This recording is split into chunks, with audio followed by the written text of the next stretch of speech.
When the opportunity came up, as we discussed internally, about what countries we were looking to expand the Yamoransa model of sustainable development, Liberia was one of the countries that we discussed.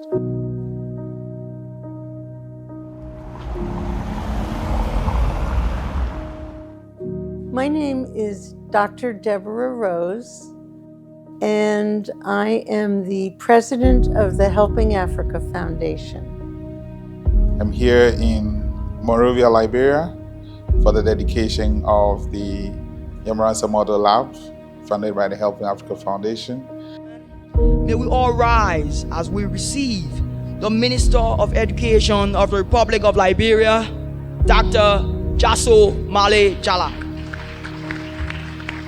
Our partnership with the Yamoransa Lab programs shows our strong commitment to improving literacy and technological skills of the Liberian youth. 63% of the population of Liberia is under the age of 24, and only 22% of the country has internet connectivity. There's a huge gap in terms of being able to provide access to technology, access to education, access to opportunity to participate in the 21st century world with a population that is young. And so what our expectation is that by bringing technology in the form of the Yamoransa model of sustainable development to Liberia, first through this pilot project, and then hopefully with the endorsement of the government, the Minister of Education and the President, expanding this program throughout Liberia, we will provide opportunities for students to participate in a 21st century education. We're happy to be in Liberia. This will be the third country that we are in. We actually have one of our ICT learning centers in Gambia. Today's dedication will be the second one in Africa, which is in Liberia. We're exploring the possibility of building another one in Sierra Leone and some other African countries. So yeah, it's very exciting to be able to expand into other African countries other than Ghana.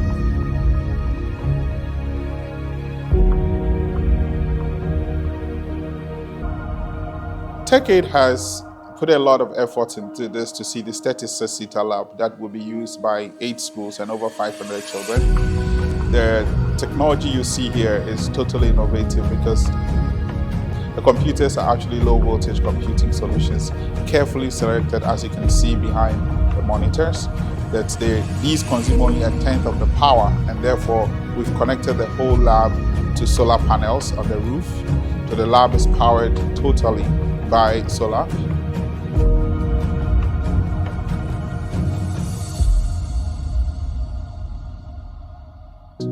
And also the Asanka, which is the content delivery device that all these computers are connected to without internet here.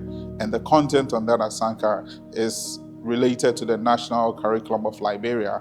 And therefore, children can learn from basic level up to high school to have access to digital content for learning, to acquire digital literacy skills, and be prepared for work in the 21st century. So we keep refreshing the Asanka by connecting to it from Ghana. And then we put fresh content that is related to Liberia's education on it. So that's how innovative we've kept this lab, and we want to keep doing that for all the countries we go in Africa. Often we have found that building a completely new building is necessary.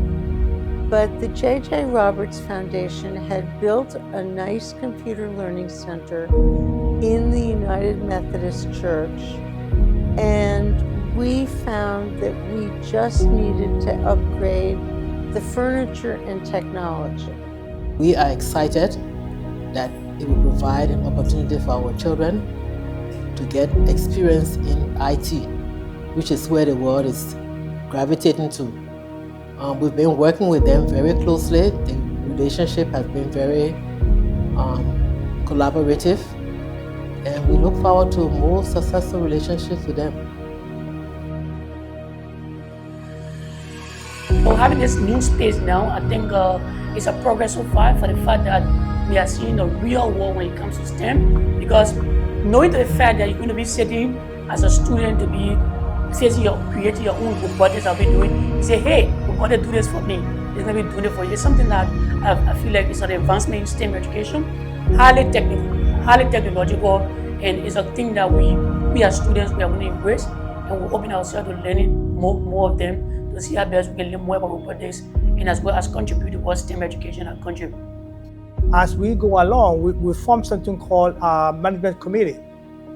We train these people on the basic ideas of sustaining a project, such as doing some fundraising on their own, spreading the word about the center within their communities, since they have children or nephews or nieces that might be attending the school and benefiting from the centers. We encourage them to spread out the word, raise the funds, and make sure that the center is sustained going forward. So we do a number of things to ensure that the center is sustained even after we've left.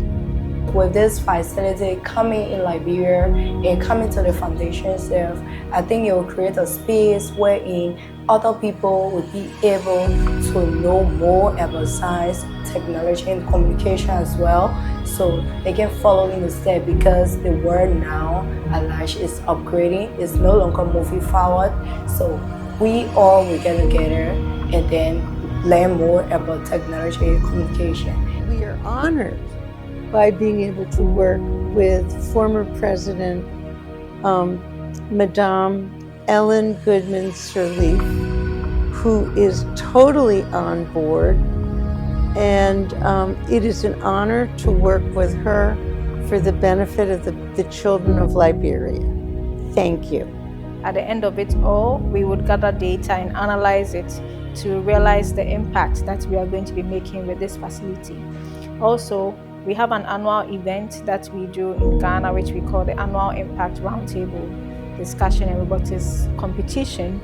We are expecting students from this facility to come to that event and expose and network and connect with other students in Ghana, compete against themselves. Hopefully we would have winners here from the Liberia lab, and we would also get to realize what kind of impact that this facility is making on their educational experience and their lives as a whole, because we would see the marvelous projects that they would display. We are also going to be connecting them to a lot of faculties and other communities, such that they can collaborate, connect, and learn from them. And we are hoping that this will make a tremendous impact in the lives of the people, students, and teachers in Monrovia.